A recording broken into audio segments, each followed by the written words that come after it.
quitter la présence de Dieu. Amen. Un jour dans les parvis de Dieu vaut mieux que 1000 jours passés ailleurs. Amen. Et ce matin, ça fait du bien d'être dans la maison de Dieu. C'est un endroit de sécurité. Je parlais à quelqu'un ce matin, je disais que les chrétiens, nous avons beaucoup de privilèges parce que nous avons de l'avance sur les autres. Amen. Lorsque vous allez quelque part, vous savez déjà ce que vous allez rencontrer. Parce que la parole de Dieu nous parle de tous les cas. Il n'y a pas des cas qui ne sont pas mis dans la parole de Dieu. Lorsque vous allez travailler, vous savez que vous allez rencontrer l'adversité. Vous savez que vous allez rencontrer des jaloux. Vous savez que vous allez rencontrer des gens qui vous aiment. Vous savez qu'il y a des gens qui vont vous aimer. Il y a des gens qui vont vous ouvrir des portes. Vous savez tout ça. Et vous naviguez au milieu de tout ça avec la sagesse de Dieu. C'est pour ça que les chrétiens, on ne doit pas être surpris par des situations. Amen. Parce que la Bible nous donne de l'avance sur tout cela. Et la semaine dernière, on a parlé de la vie dans l'Église. On a parlé de comment, dans l'Église, en tant que croyants, nous devons avancer en tenant compte du fait que Dieu nous a suscités parce qu'il a investi sur nous. Et nous ne sommes pas là simplement sur la terre pour occuper l'espace, mais non, nous sommes là sur la terre pour quelque chose de spécifique pour laquelle Dieu nous a envoyés. Nous sommes ses ouvriers. Et les ouvriers de Dieu, nous œuvrons pour que là où Dieu nous a placés, nous soyons le plus efficaces possible. Je pense que les chrétiens doivent beaucoup s'intéresser à tout ce qui touche l'environnement. Amen. C'est quelque chose d'important que nous puissions le comprendre. On vit tellement en dehors de ça parce que notre théologie n'est pas bonne. Nous avons reçu une théologie selon laquelle, en fait, nous travaillons pour notre salut. Le salut, c'est quoi? Le salut, c'est le fait de quitter les souffrances de la terre, quitter le péché pour pouvoir vivre dans l'éternité avec Dieu. Et donc, puisque c'est ça le plus important, nous négligeons les autres aspects. Manque de peau pour nous, nos pieds sont sur la terre et nous vivons sur la terre. Donc, en tant que croyants, nous ne pouvons pas dire que nous travaillons seulement pour notre salut. Amen. C'est pour cela que tout ce qui touche l'environnement, ça doit nous intéresser. Parce que le diable aussi a décidé d'accélérer la destruction de la terre. Parce qu'il pense que c'est lui qui va régner. Alléluia. Donc, il va détruire le maximum de choses, le maximum de personnes, en pensant que c'est son temps de régner. Mais c'est important que ces situations nous intéressent, que Dieu ne nous a pas placés sur la terre uniquement pour notre salut. Et ça, le problème avec l'Église évangélique, c'est celui-là. Ce qui fait que lorsqu'on enlève les chrétiens de notre contexte de salut, on est perdu. On est des bons chrétiens dans l'Église, mais dès qu'on nous sort du contexte spirituel, on devient de mauvais pères de famille, de mauvaises mères, de mauvais employés, des personnes qui ne s'intéressent pas à la vie de la société. Lorsqu'on nous parle de la question de la gestion des conflits dans le cadre du monde, l'Église est absente. L'Église est absente. Lorsqu'on nous parle, par exemple, de comment nous pouvons faire pour accroître les richesses dans une nation, l'Église ne se retrouve pas. Parce que nous avons reçu un évangile à salut. Le meilleur exemple, c'est l'Afrique. Les plus grandes églises du monde aujourd'hui se trouvent en Afrique. Mais l'Afrique reste parmi les continents les plus pauvres. Parce que l'évangile que nous avons reçu, c'était un évangile de salut. Où nous devons travailler pour sauver nos âmes. Mais notre réalité, on ne s'est pas préoccupé de cela. On a des experts, des spécialistes dans nos églises, mais qui, lorsqu'elles arrivent à l'église, on a le sentiment que leur intelligence est anéantie et qu'ils ne sont plus capables de mettre cette intelligence en faveur de la société dans laquelle ils vivent. Mais ce n'est pas ce à quoi Dieu nous a appelés. Et ça arrange beaucoup de gens de pouvoir avoir des personnes qui sont... On a le sentiment que quand on vient en Christ, on devient plus bête. Alors que ce n'est pas la vérité. Alléluia. Et nous, je veux nous parler de ça pour que l'Église puisse se positionner, puisse prendre ses responsabilités. Amen. On vit trop pour travailler pour notre salut. Et notre société, nous la laissons de côté. Ce matin, après avoir prêché dimanche dernier sur la vie dans l'Église, Je voulais parler ce matin un peu de la croissance en général. Vous savez, la croissance fait partie de la vie du croyant. La croissance. Ça veut dire que Dieu a prévu on grandit. Amen. Dans le plan de Dieu, il n'y a pas de place pour des personnes qui ne grandissent pas. Sinon, ce sont des monstres. Amen. Dans le plan de Dieu, il y a une place pour la croissance. La croissance dans tous les domaines, ce n'est pas simplement de la croissance spirituelle. C'est pour ça que je n'ai pas voulu intituler mon message « La croissance spirituelle ». Ce n'est pas de la croissance spirituelle dont je vais parler uniquement, mais je vais parler de la croissance en général. Parce que tout ce que Dieu met dans vos mains est appelé à grandir.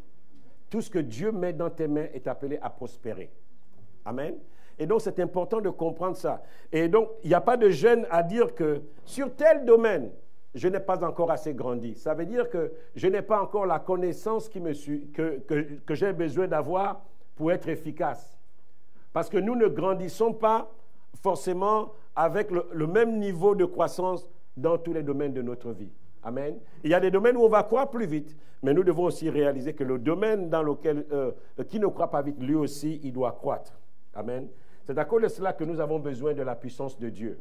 La force de notre caractère ne suffit pas. On a besoin de la puissance de Dieu. Certes, tu dois te positionner, tu dois te discipliner.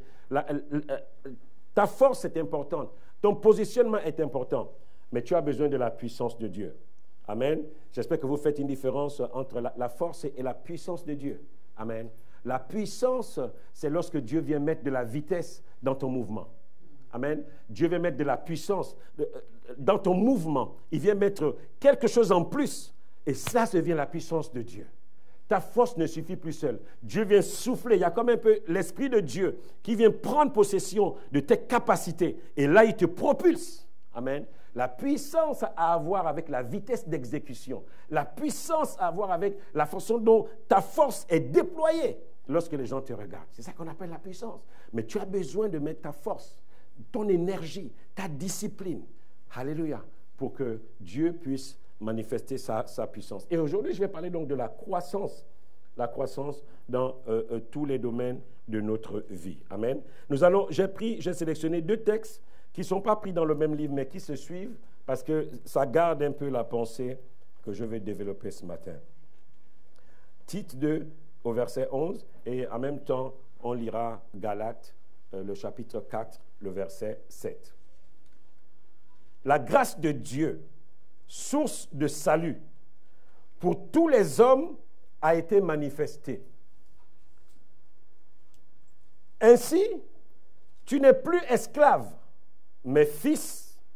Et si tu es fils, tu es aussi héritier par la grâce de Dieu. Amen. C'est important ce que je dis là.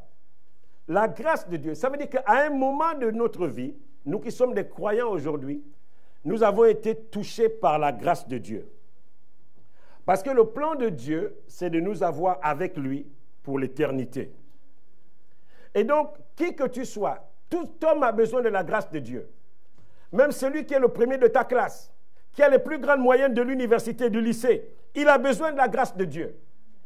Parce qu'elle a été manifestée par tous les hommes. Ce que je suis en train de dire, c'est que quelle que soit ta position, tu as besoin de la grâce de Dieu. Alléluia. Tu as besoin un jour de suivre cette grâce pour ton éternité et pour ton efficacité sur la terre. Et la Bible nous raconte que si cette grâce de Dieu t'a saisi, si tu as rencontré cette grâce de Dieu, tu n'es plus esclave, mais tu es un fils. Amen. Tu es un fils, tu es une fille.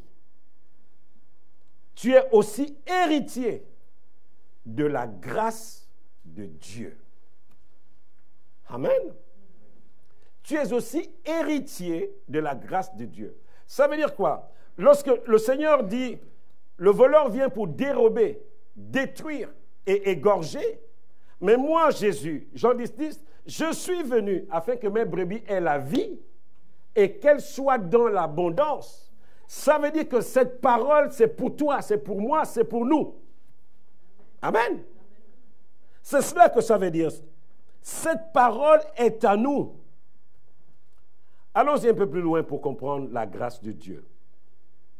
Éphésiens au chapitre 2, nous allons lire les deux versets qui vont du verset 4 et 5. La Bible nous dit ceci dans ces versets. Dieu, qui est riche en miséricorde, à cause du grand amour dont il nous a aimés, nous qui étions morts par nos offenses, il nous a rendu la vie avec Christ. C'est par grâce que nous sommes sauvés. Nous qui étions morts par nos offenses, ça veut dire qu'avant d'avoir rencontré Dieu, avant d'avoir été face à la grâce de Dieu, Dieu nous a rachetés parce que nous étions considérés comme des morts spirituellement. Et il nous a rendu la vie à cause de sa grâce. La grâce, ce n'est pas la même chose que la miséricorde. La miséricorde, c'est que je commets une faute et Dieu décide de pardonner cette faute. C'est ce qui se manifeste souvent dans nos vies. On a péché et Dieu décide de nous pardonner. Mais la grâce, c'est quelque chose qui a à voir avec le cœur de Dieu. C'est quelque chose qui est inconditionnel. Et Dieu l'a manifesté afin de te sortir de la mort spirituelle où tu étais. Parce que la Bible dit que si tu ne bâtis sur la grâce de Dieu, tout ce que tu fais n'a pas de valeur. Et Dieu décide de nous envoyer cette grâce à cause du fait qu'il y a en lui cette notion de miséricorde. Il nous rend la vie. Et les versets qu'on a lus plus haut disent que lorsque la vie nous est rendue, nous revêtons un autre statut. Nous avons un statut de fils ou de fille de Dieu. Parce que nous sommes revenus à la vie. C'est important de comprendre ça. Aujourd'hui, vous et moi, lorsque Dieu nous regarde, il ne nous voit plus comme des morts. Il nous voit comme des vivants. Et des vivants qui ont bénéficié du potentiel de la grâce de Dieu qu'il a mis à nous au travers de Christ. Et nous avons reçu une mesure de grâce pour nous amener à faire les choses. Et cette mesure de grâce en nous ne peut pas être stérile. Parce que tu es vivant. Et lorsque tu vis, tu poses les actes de quelqu'un qui vit. Amen. Lorsque tu vis, les actes que tu poses, ce sont des actes de vivant. Ici, je ne parle pas de la vie qui consiste à respirer et à marcher.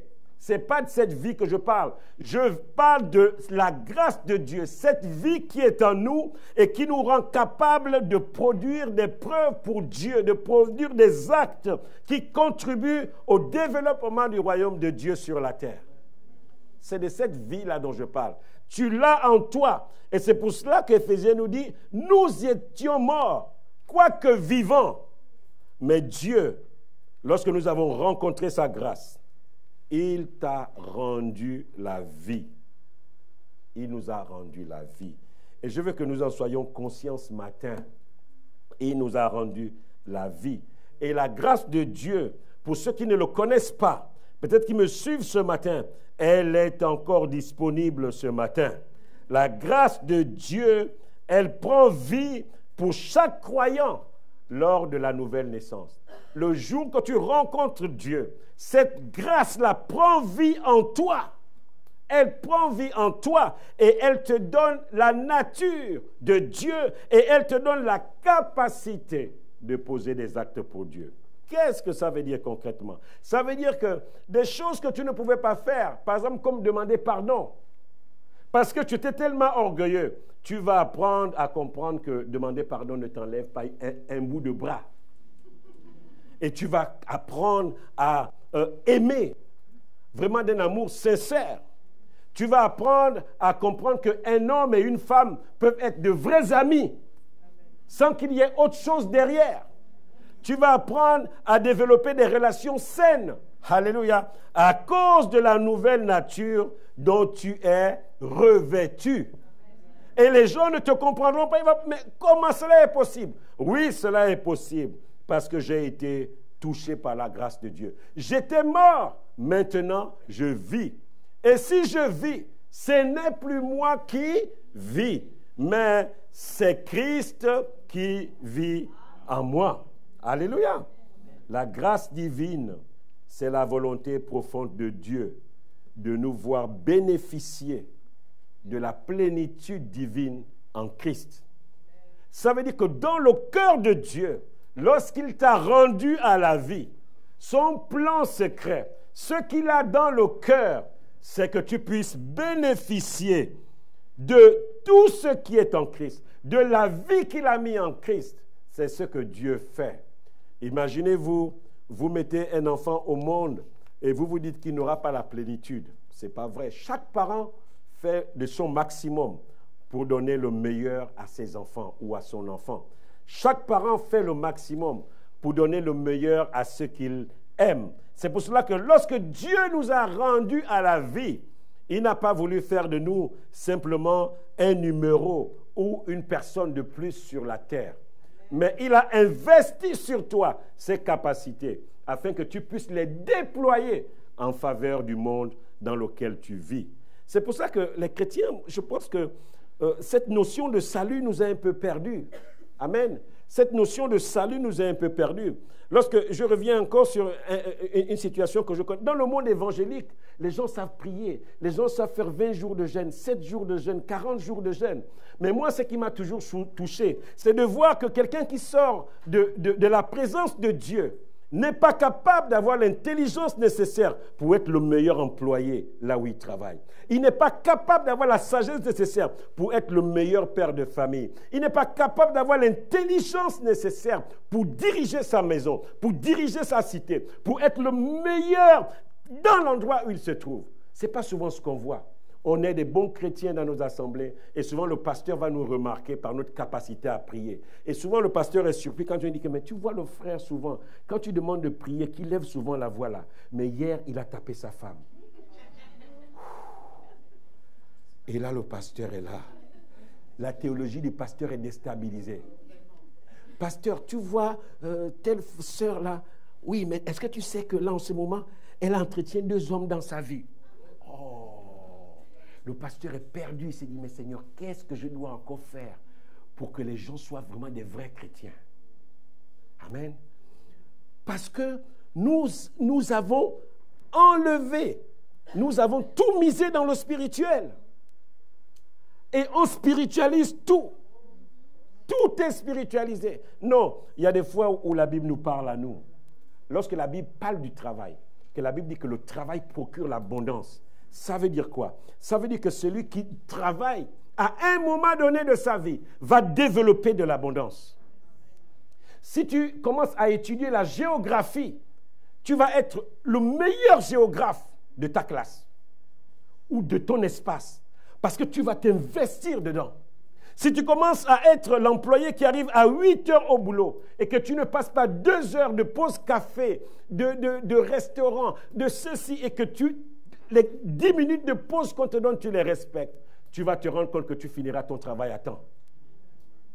Mais si au lieu de 10 minutes de pause, tu t'en vas faire 25 minutes, souvent même tu ne fumes même pas, tu accompagnes. Une sœur disait hier que, mais ces gens-là, quelquefois tu ne fumes pas, mais tu accompagnes tes collègues pour aller fumer. Toi qui es chrétien, tu accompagnes tes collègues fumer. Toi le chrétien, une pause kawa. Ou bien ils vont te dire, je vais me griller une. Toi qui es chrétien, tu accompagnes ton ami se griller une. Où est la vie de Dieu? Où est la vie de Dieu?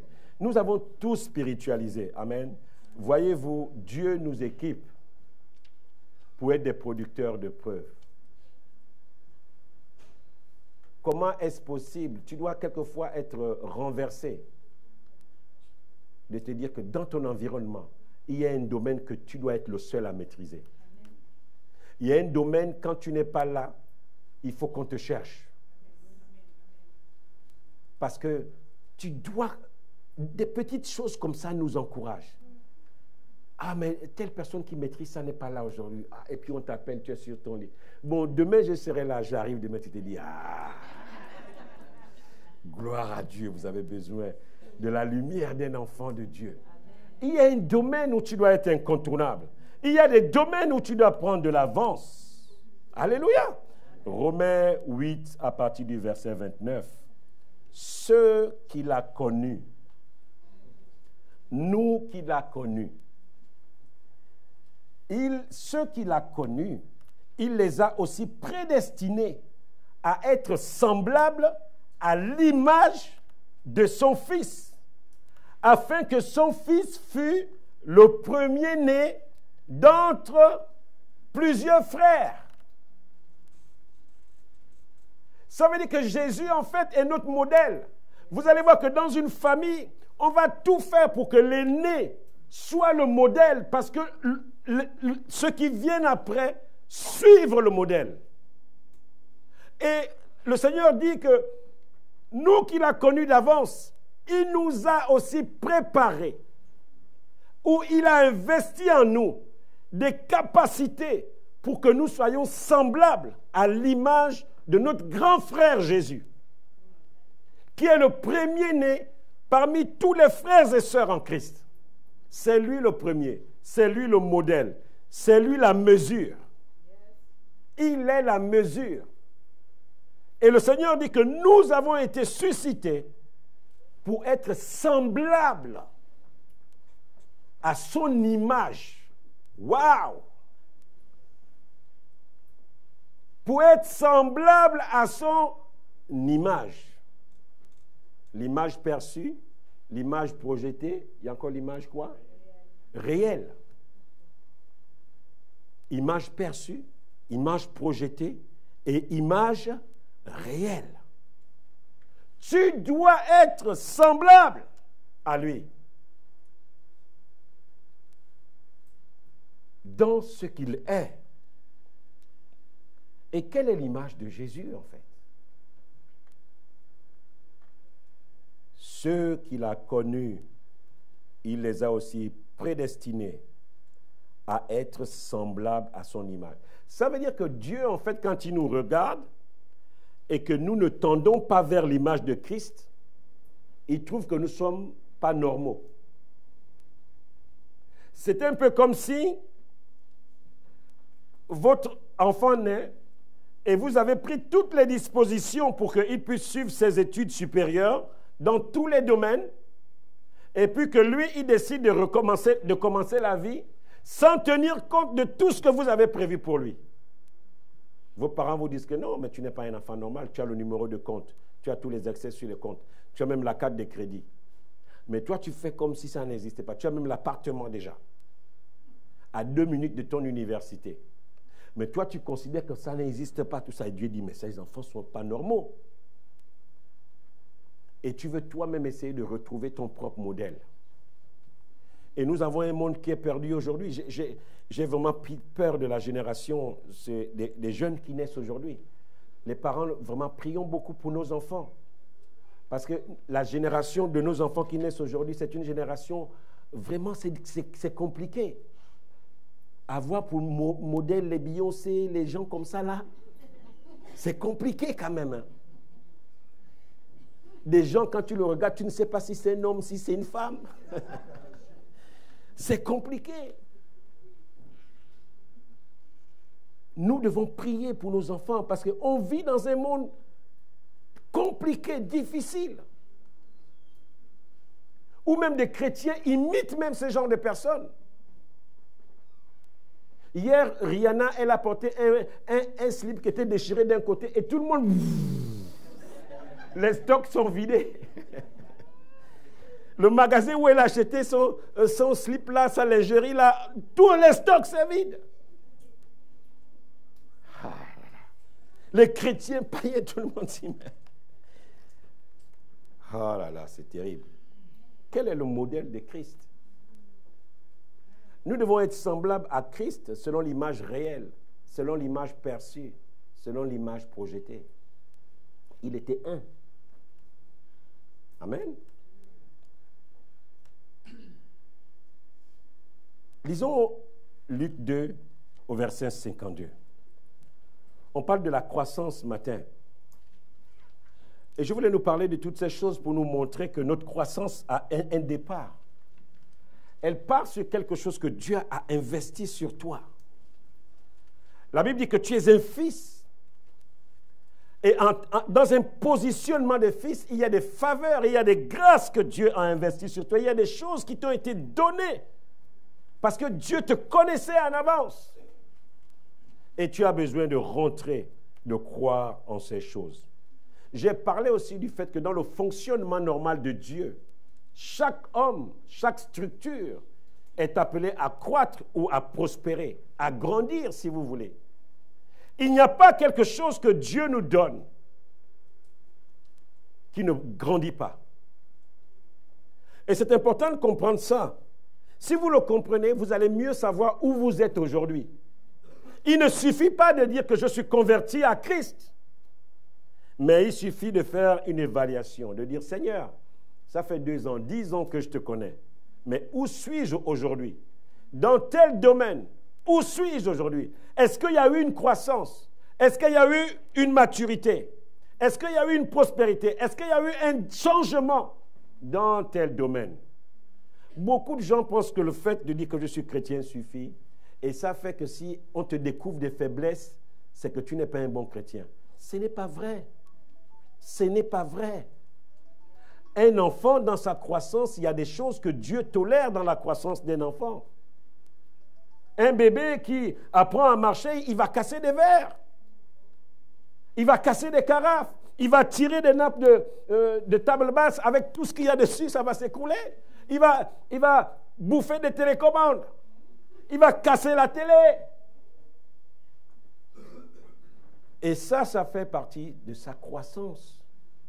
Et aujourd'hui, on a développé une telle hypocrisie dans l'Église que plus personne ne veut avouer ses faiblesses. Heureusement que les pasteurs, Dieu nous a équipés d'être tellement des jongleurs. Tu veux dire à quelqu'un qu'en fait, tu as péché, tu vas être obligé de partir tourner à la gare d'Antony, revenir, racler les murs, pour simplement l'amener à comprendre qu'il agit mal. Parce que tout le monde a développé des mécanismes pour cacher ses faiblesses. Et plus personne ne veut travailler pour sortir de ses faiblesses. Personne ne travaille pour dire que non, là, je ne suis pas quelqu'un de crédible. On ne me fait plus confiance. Qu'est-ce qui a amené que je ne sois plus crédible? Tu rentres en toi-même. Ça. Tu te dis, cette image de moi que les gens ont de moi, je dois la changer en 2019. Vous savez, si on n'est pas sûr d'être appelé, c'est compliqué de faire le boulot de pasteur parce que tu dois prendre des grands pour essayer d'amener quelqu'un à avouer que non, mais regarde, tu as vraiment un réel problème dans ce domaine. Comment tu ne le vois pas? C'est compliqué. C'est pour ça qu'aujourd'hui, on ne peut plus faire les choses dans lesquelles Dieu ne vous a pas appelé. Je vous dis, si vous n'avez pas un cœur de pasteur, vous ne pouvez jamais être pasteur. Parce qu'on prend des gros coups. Mais quand tu es équipé pour ça, tu sais les amortir. Comment marcher avec quelqu'un où tu sais que lui, là, il est en train de me rouler dans la farine? Mais tu dois faire comme s'il ne te roule pas dans la farine. Parce que tu lui donnes la possibilité de changer. Tu veux, au travers de ta patience, l'amener à comprendre qu'il faut que tu changes. Il faut être appelé pour ça. Hein. Sinon, vous allez tout casser. Alléluia. Et voyons Jésus. Quelle était l'image de Jésus? La Bible dit dans Luc 2, au verset 52, que les gens qui regardaient Jésus, ils voyaient que Jésus croissait. Jésus aussi a commencé petit en fait. Peut-être que tu ne le croyais pas. Tu croyais simplement que Jésus est sorti du ventre de Marie et directement faire les miracles. Non, je veux t'annoncer la bonne nouvelle ce matin. La bonne nouvelle de l'évangile, c'est que Jésus a commencé bébé, il a appris à marcher, et la Bible dit que Jésus croissait dans la sagesse, dans sa façon de se comporter, dans son relationnel avec les autres. Il croissait dans la façon de parler aux autres, dans la façon de tenir compte des autres. Il grandissait dans la façon de se positionner, dans l'équipe de travail où on l'avait mis. Il grandissait. Alléluia. La Bible nous dit qu'il grandissait en sagesse, en stature. Ça veut dire que physiquement, on voyait que Jésus était bébé, il a appris à marcher, il a pris du muscle. Il grandissait en tout. La barbe poussait, les cheveux poussaient, les ongles poussaient. On venait lui tailler les ongles. Beaucoup de chrétiens ne croient même pas que Jésus avait des ongles. Il y a des fois, les ongles avaient trop poussé que ça me disait, hé mon petit, arrête-toi, tiens, donne le pied, on coupe les ongles. Vous croyez que les ongles de Jésus tombaient tout seuls? Que quand ça atteint une certaine taille, comme il est le Fils de Dieu, boum, ça tombe. Il était normal. Nous devons avoir cette réalité-là. La Bible dit qu'il croissait en stature. Et à un moment donné, ça veut dire, il y a trop de cheveux là, tu vas voir le coiffeur, allez, on taille. En stature, en grâce. Et la Bible dit que tout cela, on voyait que la faveur de Dieu était sur lui. Quand il arrivait sur quelque part, son entrée seulement, s'il trouvait les gens en train de parler des insanités, le simple fait qu'il rentre et qu'il ne participe pas à la discussion, les gens commencent à se retirer un à un. Ah, lui là, non, il revient encore, il revient. Alors qu'il ne vous dit rien, il rentre seulement dans la pièce. Les gens se retirent un à un. Alléluia. Parce que la grâce de Dieu était sur lui. La Bible nous dit quoi? La Bible nous dit que cette croissance-là, elle était visible à Dieu et les hommes pouvaient la voir. Ici, on ne nous parle pas que d'une croissance en grâce. On nous parle d'une croissance dans les 3 dimensions de notre être. Esprit, âme et corps. Une croissance normale. Esprit, âme et corps. On voyait une transformation. Et dans ça, on voyait dans son développement que Dieu était avec lui. Les hommes aussi voyaient que Dieu était avec lui. C'est pour cela que dans Luc 2, 40, il y a eu quelque chose qui s'est passé. La Bible nous dit que l'enfant Jésus croissait et il se fortifiait. Il était rempli de la sagesse et la grâce de Dieu était sur lui. Au verset 46 et 47, c'est une histoire qu'on nous relate. Ses parents étaient allés à Jérusalem, comme s'ils le faisaient chaque année. La Bible nous déclare qu'au bout de 3 jours, ils cherchaient Jésus.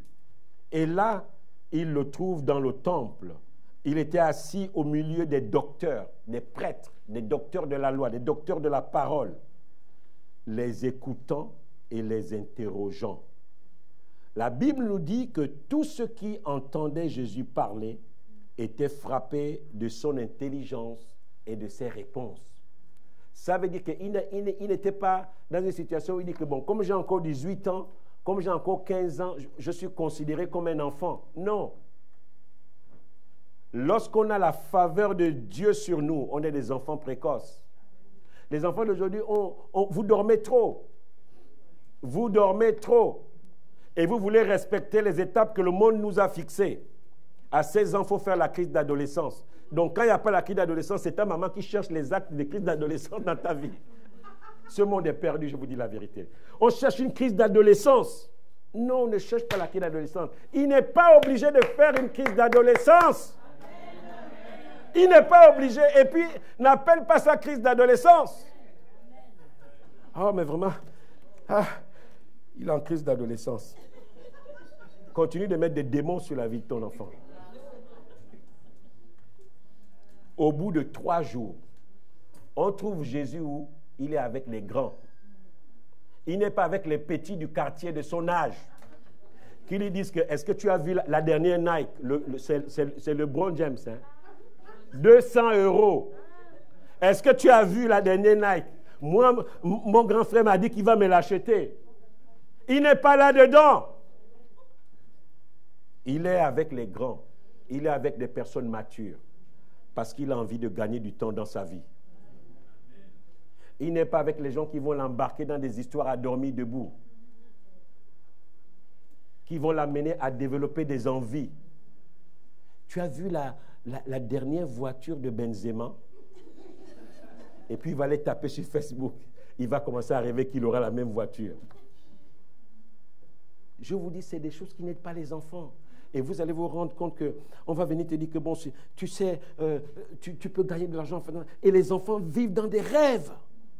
Tous les enfants aujourd'hui veulent faire foot. Parce qu'ils croient qu'ils vont devenir comme Messi. Ils veulent faire foot. Et même le parent, quand il amène son enfant au foot, il croit que son enfant va devenir Messi. Que Dieu vous aide. La Bible nous demande que dans ce contexte-là particulier, Jésus était avec les grands. Enfant, il était avec les grands. Donc l'âge n'est pas un critère qui va limiter notre croissance. Pourquoi il était avec les grands? Il savait ce qu'il était appelé à faire. Vous savez, même quand on est jeune, l'enfant laisse voir par ses attitudes ce qu'il sera quand il sera grand. Et nous qui sommes les parents, nous devons le positionner dans ça. L'amener à... Moi, je dis souvent aux gens, aux petits-enfants qui veulent faire foot, tout ça, j'ai dit, mais vous avez déjà vu Messi faire couper ici, raser ici, et puis faire ici les rastas, et puis ici, tout est nu. Il laisse le crâne ici. J'ai dit, non, pourquoi vous ne prenez pas un exemple de footballeur comme Messi? Pourquoi vous voulez toujours prendre l'exemple des footballeurs qui va faire 3 tresses ici, la tête est vide ici, et ici, il va laisser les cheveux. Pourquoi c'est cet exemple-là que vous prenez? Pourquoi vous ne prenez pas l'exemple du roi Pelé? Pelé, il avait toujours les cheveux nickel, bien taillés. Mais aujourd'hui, on a l'impression que devenir footballeur, c'est être bizarre. Et les enfants sont perdus. Ils n'ont plus de repères. Pelé sans tache. Jamais dans un trafic de drogue. Jamais qu'il a fumé le chanvre. Jamais qu'il a mal parlé à un arbitre. Jamais qu'il s'est battu sur le terrain. Mais vous ne voulez pas les hommes, les footballeurs qui se battent sur le terrain, qui violent les petites filles. Ce sont eux les modèles. Des footballeurs pédophiles. Non, amen. Jésus, dans son appel, il savait détecter les personnes qui pouvaient l'amener à grandir plus vite que les autres enfants de son âge. Est-ce que quelqu'un peut me dire amen? Amen. Dans ton domaine, tu dois savoir détecter les gens qui peuvent t'amener à gagner du temps dans ton appel. Et c'est ce que Jésus fait là. Il est avec les grands, les docteurs. Ça veut dire que les gens qui détenaient la connaissance des Écritures.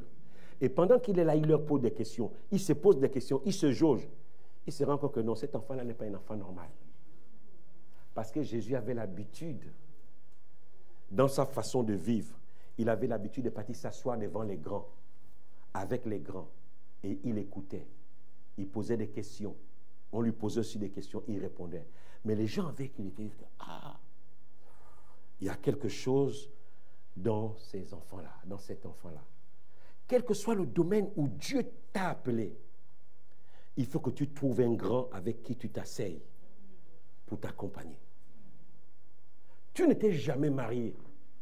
Quel est le grand avec qui tu t'es assis pour recevoir de lui? Tu penses que tu vas réinventer la roue? Ça veut dire que tu rentres dans le mariage, tu dois tout apprendre. Moi, je dis souvent, nous, on s'est mariés, on n'avait pas de modèle. On a tout appris, nous-mêmes, on lisait les livres. En même temps, on était déjà les pasteurs, donc on lit les livres. Toi-même, tu es marié, tu es pasteur, tu n'as personne pour te dire comment il faut faire. Mais alors que vous pouvez gagner du temps. Quel est le grand devant qui tu t'entends dire que bon, moi, je suis une fille, je m'appelle ton mariage. Donne-moi les 3 choses qui ont fait que ton mariage marche. Ou bien les 3 choses qui t'ont porté dans ton mariage. Tu t'assois, tu prends le cahier, tu prends les notes. Ça n'existe plus aujourd'hui. Tu vas aller prendre le cas des gens qui ont divorcé 20 fois. Parce que c'est des stars. Internet, c'est eux que tu vas imiter. Alors que tu as des modèles à côté de toi. Ou bien que tu veux recommencer toi à zéro. C'est une perte de temps. Jésus est assis avec les grands. Proverbe 22, 29.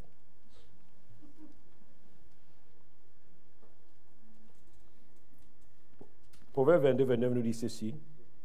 Si tu vois un homme habile dans son ouvrage, c'est qu'il se tient avec les rois. il ne se tient pas auprès des gens obscurs. Ça veut dire que si tu es un homme habile, cette version on peut le prendre de deux manières. Si tu es un homme habile, tu vas rechercher les rois. Ou si tu vois un homme qui est habile dans ce qu'il fait, c'est qu'il se tient auprès des gens habiles. Il ne se tient pas auprès des gens obscurs. Amen. Les gens obscurs vont te tirer vers le bas. Ça veut dire qu'à chaque fois que Dieu va commencer à te positionner dans ton domaine, tu vas fréquenter les rois. C'est quoi un roi? Un roi, c'est quelqu'un qui a une certaine position, qui a un certain éclat. Et ce sont ces gens-là que tu vas suivre. Et Josué n'a pas réinventé les roues. Ça, c'est un texte de l'Ancien Testament. Il connaissait le texte. Il a su que si je veux être habile, si je veux être quelqu'un qui est efficace dans le cadre de l'œuvre de Dieu, je vais chercher un grand, je vais chercher un roi dans ma vie et qui sera capable de m'accompagner. Dans mon domaine, tu vas chercher un roi dans ton domaine, tu vas chercher un docteur dans ton domaine, tu vas chercher quelqu'un qui est capable de te porter pour que tu arrives au bon niveau. Et ça, il n'y a pas question d'âge. On voit Jésus, il est jeune là, il a 12 ans. 12 ans. Il est assis au milieu des docteurs, des gens qui connaissent le rouleau. Il est là au milieu de, mais c'est par les gens que, mon petit, tu viens faire quoi là? Même nous-mêmes, tes pères, on ne peut pas comprendre ce que ces gens-là disent. Mais Jésus savait ce que Dieu avait investi en lui. Et il avait décidé de grandir. Je parle aux jeunes ce matin. Lorsque je vois comment le monde tourne, c'est vraiment compliqué. Je vous prie dans le nom de Jésus de vous accrocher au Seigneur. Ce monde ne peut rien vous donner. Quand je parle de ce monde, je parle des systèmes qui dirigent ce monde. Ce sont des systèmes tordus. Ce sont des systèmes tortueux. Comment voulez-vous demander à un homme qui ne croit plus qu'il y ait des hommes et des femmes de faire la loi pour la société, de voter des lois pour la société? Ça va déboucher à quoi? C'est compliqué. Et nous avons besoin de nous attacher à Dieu. C'est pour ça que la pensée de cette année, c'est de restaurer l'autorité des Écritures dans nos vies. Amen. Restaurer l'autorité de l'Écriture dans notre vie. La parole de Dieu. Il y a ce texte de Samuel, dans 1 Samuel, le verset 2 à 26 et 3 à 19. Je vais terminer par ces versets. La Bible déclare que le jeune Samuel continuait à grandir. Je vous ai dit que la croissance, ça fait partie du processus normal d'un chrétien. Quand tu es sur le chemin de ta croissance, ne fais pas comme si tu connais tout. Ne fais pas comme si tu connais tout, ne fais pas semblant. Vous savez, il y a des fois pendant le cours, le professeur va te demander, tu as compris? Et tu vas dire oui, alors qu'en fait, tu n'as pas compris. Mais tu as peur que les autres disent que mais lui aussi, depuis que le professeur explique la même chose. Non! Si tu n'as pas compris, ne fais pas semblant que tu as compris. Viens voir le pasteur, tu dis, pasteur, vraiment, honnêtement, je n'ai rien compris dans ça. La Bible dit quoi? Samuel continuait à grandir. Sa mère ne faisait pas d'enfant. Elle avait fait un vœu que le jour que j'aurai un enfant, Seigneur, c'est ton enfant. Et elle allait le déposer dans la maison de Dieu. La Bible nous dit que dans la maison de Dieu, dans un contexte qui est plus ou moins sécurisé, dans un contexte sécurisé, où il travaillait avec Élie, là, il grandit quand même. Il continuait de grandir. Et il était agréable à l'Éternel et aux hommes. 1 Samuel 3, 19. Samuel grandissait. L'Éternel était avec lui. Et il ne laissait tomber à terre aucune des paroles de l'Éternel. Il avait une croissance normale.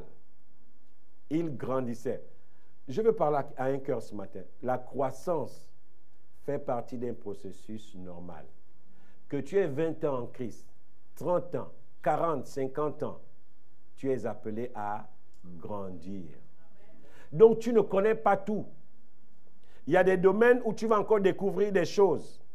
Même si tu as fait 50 gosses, tu ne connais pas tout sur la gestion des enfants. Un jour, tu vas lire le livre d'un psychologue qui va te dire que non. Et c'est là où tu vas te rendre compte, ah oui, si j'avais su ça, j'aurais mieux élevé mes enfants. Sur tes 50 gosses, tu ne connais pas tout. Parce que la Bible dit que nous connaissons en partie. Et quand vous allez rencontrer des chrétiens qui prétendent tout connaître ou qui expliquent tous les versets bibliques, posez-vous des questions. Parce qu'on ne peut pas expliquer tous les versets. Il y a des versets dans lesquels tu n'auras pas de connaissance. Accepte de dire que frère, ça là, quand on sera au ciel, rendez-vous au ciel, le Seigneur va mieux nous expliquer. Si une femme devait porter un pantalon ou pas, si une femme devait porter un foulard à l'église ou pas, quand on sera au ciel, il va tout nous expliquer ça. Au lieu de prendre tel a dit, et puis on se bat des chamans, des versets bibliques qu'on se bat. Non. Amen. Samuel grandissait. La croissance, c'est un processus de développement normal dans la vie du chrétien. Et dans la croissance, nous découvrons des capacités, des nouvelles méthodes. Peut-être que tu as pris l'habitude de manger quelque chose et tu réalises qu'à chaque fois que tu manges cet aliment-là, tu te grattes. Parce que tu es en croissance, tu vas l'éliminer de ton alimentation parce que ça n'était pas favorable. Amen.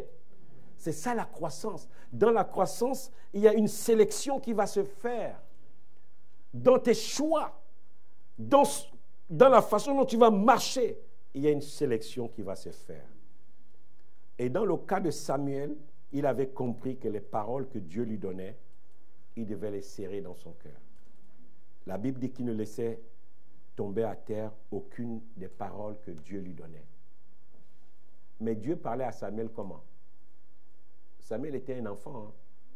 Dieu lui parlait directement et Dieu lui parlait au travers du Père qui lui avait donné, le sacrificateur Élie. Qui lui disait que mon petit, quand tu te réveilles, tu vas d'abord te laver. Tu fais comme ça, comme ça, comme ça, comme ça, comme ça. Ce n'est pas Dieu qui lui disait, Samuel, demain quand tu te réveilles, tu vas d'abord à la douche, tu fais ton lit, tu fais ton ceci. Ce n'est pas Dieu. Jésus dormait sur un lit avec des draps. Il y avait des gens qui venaient prendre Jésus. Là, les draps sont sales, on doit les laver. Les gens, on vit dans un monde où on a tout spiritualisé. Des fois, Jésus avait faim et qu'il n'y avait rien à bouffer. Des fois, Jésus demandait, est-ce que le repas est prêt là? C'était un homme normal. Il ne demandait pas ça spirituellement. Que maintenant je veux manger, amenez-moi la parole. Ah, les chrétiens, que Dieu nous aide. Que Dieu nous aide. On a tellement tout spiritualisé que dès qu'on sort de nos églises, on n'a plus de béquilles, puisque toutes nos béquilles sont spirituelles. Dès que tu sors des bâtiments de l'église, tu regardes la réalité que tu mets les mains en poche. Je dois prendre le taxi là. C'est ce qu'on voit en Afrique. Hein? Des fois, tu vois un frère là prophétiser des grosses prophéties. Il dit qu'il voit Dieu venir serrer sa main. Mais quand il sort de là, il fait toute une semaine dans la dèche. Il vient te voir, frère, vraiment j'ai un souci là. Est-ce que tu peux me trouver 5 000? Il va voir un autre frère. Tu peux me trouver 5 000. Il va voir un autre frère. Tu peux me trouver 10 000. Il sait dire que sa semaine est assurée. Et la semaine prochaine, il cherche les autres pigeons qu'il va déplumer. Et ce n'est pas l'image de Dieu. Dieu est venu accomplir une œuvre totale. Si tu es dans l'église, il va faire que tu te prennes en main. S'il voit que tu n'as pas de travail, il va commencer à t'interpeller que va faire une formation pour chercher après un travail. Fais une formation dans tel domaine. Je vois qu'aujourd'hui, par exemple, il va te dire, c'est la maçonnerie qui marche. Comme peut-être que tu n'es pas allé très loin dans tes études, deviens maçon parce que tu vas plus facilement t'enrichir. Et comme moi, c'est moi qui détiens la puissance, je vais accélérer les choses pour toi et tu vas avancer plus vite. C'est ça, c'est mon Dieu, c'est ce qu'il fait. Un Dieu qui nous prend des zéros et qui va construire notre vie par la parole de Dieu. Il va nous donner l'intelligence pour comprendre que quand on se marie, une femme, on s'en occupe. On ne s'occupe pas d'une femme par la prière. Une femme, on en prend soin. Et qu'il faut qu'on cherche un travail. Et qu'il faut qu'on soit capable de répondre aux besoins de sa femme. Un Dieu qui va nous dire que maintenant que tu as décidé de faire des enfants, tu dois comprendre qu'un enfant, ça coûte cher. Tu vas en prendre soin. Tu ne vas pas attendre une prophétie pour diriger ta famille. Mais tu dois produire, tu dois être un producteur de preuves. Et lorsque Dieu rentre dans notre vie, il va nous donner la sagesse pour cela. Quand vous voyez le mot sagesse dans la Bible, c'est souvent l'intelligence, la capacité à voir des situations et à réfléchir pour être un producteur. Et c'est pour ça que la Bible dit que c'est le travail. Lorsque tu te mets en mouvement, lorsque tu mets ta force en mouvement, ça produit l'abondance. Parce que Dieu vient se joindre à ta force et t'accompagner. Le monde évangélique, nous devons faire attention. Nous devons arrêter de spiritualiser toutes choses. Parce que Dieu veut des hommes et des femmes qui font la différence. Des hommes et des femmes qui voient un besoin dans leur pays, dans leur société, et qui décident de s'unir pour travailler, pour répondre à ce besoin. Des hommes et des femmes qui sont capables de se mettre ensemble et de produire des richesses. Des hommes et des femmes qui sont capables de se mettre ensemble et de résoudre des crises. Ce sont ces gens-là que Dieu cherche dans l'Église. Pas des gens qui pointent du doigt en disant simplement « ça ne va pas ». Des hommes et des femmes qui sont la réponse, qui sont la solution. Ce sont ces gens-là que Dieu a besoin pour diriger ce monde et pour diriger l'Église. C'est pour ça qu'on dit que l'Église est le sel de la terre. Et si nous commençons par produire à l'échelle de l'Église des petites choses, nous pouvons les exploiter et les mettre en faveur de nos sociétés.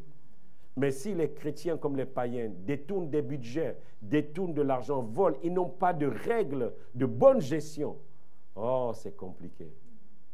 C'est compliqué. Est-ce qu'on peut fermer nos yeux maintenant? La croissance, elle est normale. La croissance, elle nous donne des valeurs. Elle nous donne des capacités pour pouvoir reproduire l'image de notre grand frère Jésus. On dit qu'il est notre exemple.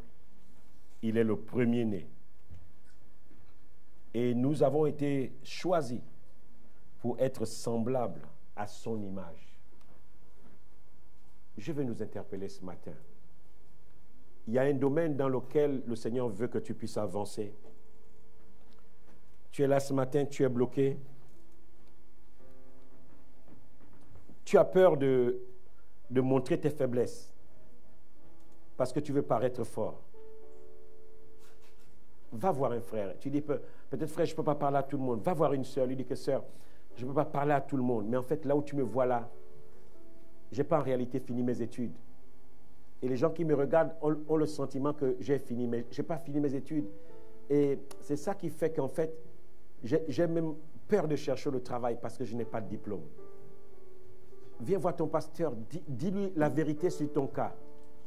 Et il va implorer la grâce de Dieu sur ta vie pour que Dieu commence à te donner l'intelligence pour que tu saches faire les bons choix.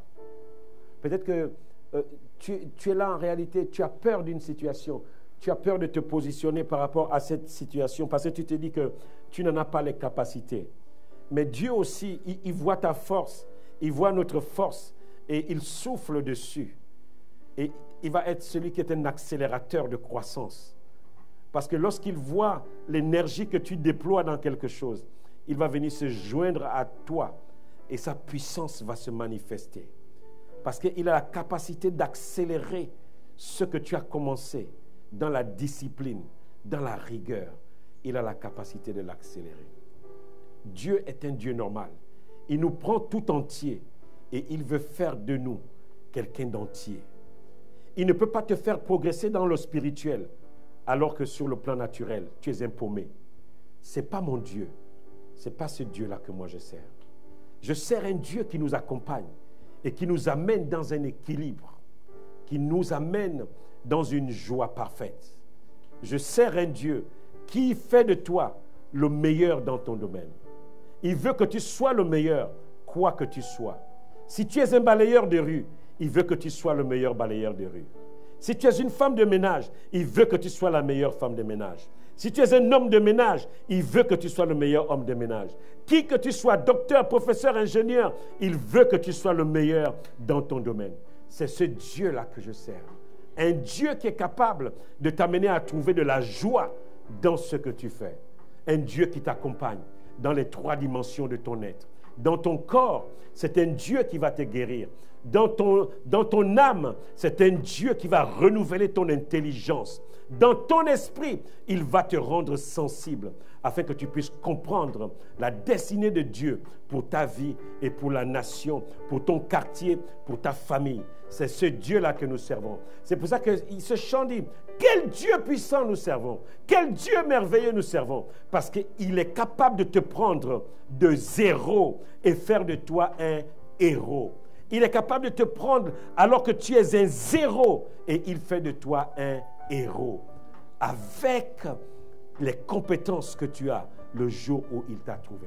C'est un Dieu qui fabrique les vies. C'est un Dieu qui est un producteur de preuves dans nos vies. Si nous nous abandonnons à ce Dieu-là, quelque chose va commencer à se passer dans nos vies. Si tu sais que la croissance, ça fait partie du développement normal d'un chrétien, tu vas commencer d'accepter de grandir et pas t'arrêter sur l'image perçue que les gens ont de toi. Tu as besoin de projeter l'image réelle. L'image réelle, c'est une image de croissance. Alléluia. Prions quelque temps avec le Seigneur. Prions quelque temps avec le Seigneur.